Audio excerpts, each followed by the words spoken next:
It was the moment that she flatlined, causing her monitoring systems to emit a continuous, high-pitched noise, that my life changed forever. It felt like a built-up migraine had finally erupted inside my heart, and I would never have thought that you could actually feel your heart break.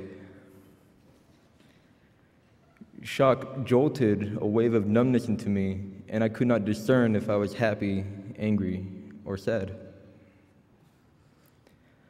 My mother passed away on December 15, 2005. She died from a heart attack on a Thursday night, just before the second semester of my sophomore year in high school. Perhaps this could explain why my grades had dropped drastically low during that year. So in order to help take care of my family, I went on independent studies. Most of my time at home, however, was allocated to maintaining my household the way my mother once had. I cooked meals, I cleaned the house, I did the laundry, I shopped for food and the necessities, I helped get my sister ready for school every day. It was so hard and so much to do. All the things that had been done for me all these years, I never realized. The months after my mother passed were the roughest of my life, and I actually feared the possibility of giving up on myself. I think I probably slipped into a deep depression. Eventually, I found myself back in school, but my mother was never very far from my mind. I began to think about my mother and question her death. I asked myself, why did she have to go? Why was she taken from us? And I came to realize that she was taken because of her heart, and I had this sudden desire to help others who were just like her. I wanted to save the lives of those going through the same complications that my mother did, so that sons, daughters, and husbands don't have to experience the same trauma my family did. I realized that I wanted to become a cardiologist. And from then on, I began to heal. Now I had a purpose, and I knew what I wanted to do. I just didn't know where or even how to start. I spent some time asking teachers and counselors about the process and the classes I needed to go to college. The AVID program was mentioned, and I was hooked. I could definitely distinguish a difference between the students involved with this program compared to the ones outside of it. The teachers and adults were supportive and respectful towards me, and to my surprise, so were my fellow AVID students. Soon, I was engaged in many activities that were foreign and exciting to me. Socratic seminars, collaborative learning, critical thinking, fun Fridays, college exploration and preparation. And of course, the not so exciting, the even dreaded, AVID binders, Cornell notes, tutorials, learning logs.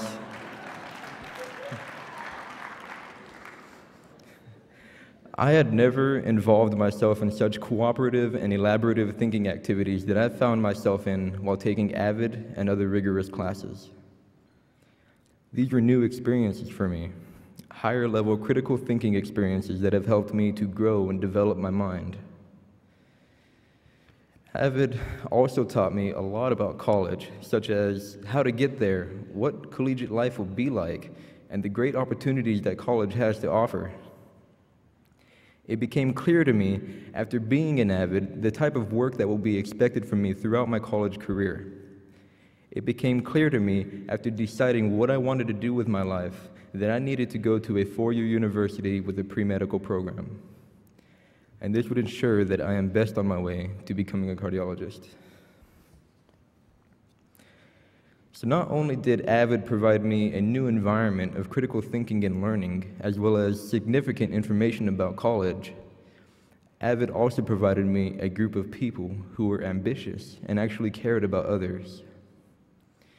It was in AVID that I was, for the first time, able to trust another student enough to confide in them about my mother. And this absolutely lifted a huge weight off of my soul. It wasn't long before I was finally able to let my mother go and accept her death. Much of my life has become clearer since then, and I now have a straighter path to my goals. Since I've been in AVID, I have accomplished many things. I've worked hard, done things I'd never done before in high school, and I learned a lot. I started AVID with a GPA of 2.5, and I was barely meeting graduation requirements. Conversely, in my junior year, I earned a 4.0 GPA, and this year, my senior year, I have taken 3 AP classes: government, economics, and calculus, and I have earned 2 Bs and an A in calculus.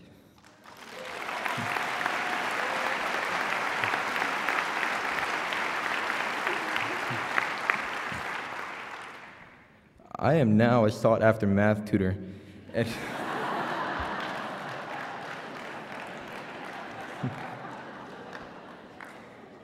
and I feel like I am actually a somebody on campus. AVID opened up so many doors for me. I was accepted to a number of great four-year universities, including Fresno State, UC Davis, UC Merced, and UCLA.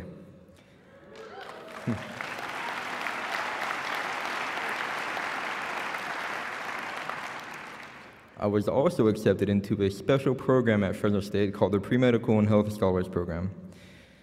I can't explain how grateful and amazed that I was that I now had these options. I mean, really, UCLA?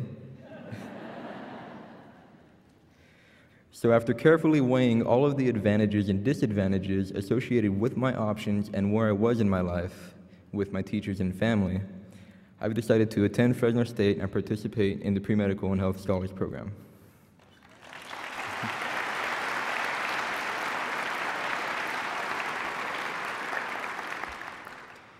AVID has been an important part of my life. I have made new friends, formed important relationships with teachers, and I am prepared for what lies ahead. Through AVID, I have also learned the importance of individual determination. Self-motivation and a willingness to work hard has played a very crucial role in my success, and I don't think that I could have developed those characteristics if it had not been for AVID. So now, as I contemplate what lies ahead for me, I know that, thanks to AVID, I am more prepared to face my future head-on than I could ever have prepared myself. And when I have finally reached my goal, and I am standing alongside my first surgical team in the operating room, I will know that AVID played one of the biggest roles in my life, and that AVID was a major stepping stone to the person that I have become. Thank you.